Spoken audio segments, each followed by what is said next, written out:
A bit of fighting thrown in as well against Chelsea at Selhurst Park. David Lee, number 6, to adjudge to have handled the ball there. And with just 6 minutes gone, Andy Gray then steps up to take the crucial penalty.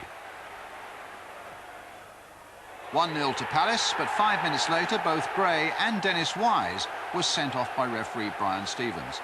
In the second half now, John Humphreys with a good long cross and a magical piece of finishing by Ian Wright, turning his defender well and chipping Dave Besant superbly to put Palace 2-0 up. And by now, they look to be coasting.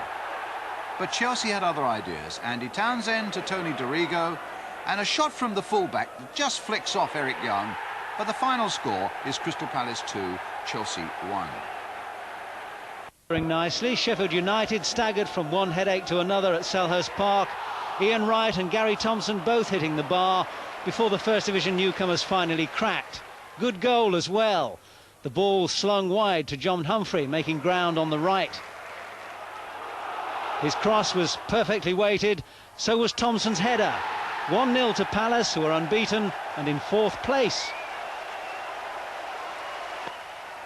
Each or so. John Salako very much the star of the show, and it's his cross that forces a real fumble from Brian Gunn, and Phil Barber is first to react, just 6 minutes gone.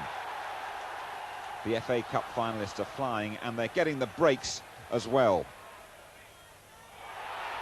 Shot from Jeff Thomas hits Dale Gordon, and it falls really kindly for Ian Wright. So Steve Coppell's men 2 up at half-time, and they made sure early in the second half. Norwich defending really dreadful, it has to be said. Andy Thorne's long ball, the offside trap is broken, and Salako brings it down and finishes superbly. Palace going great guns.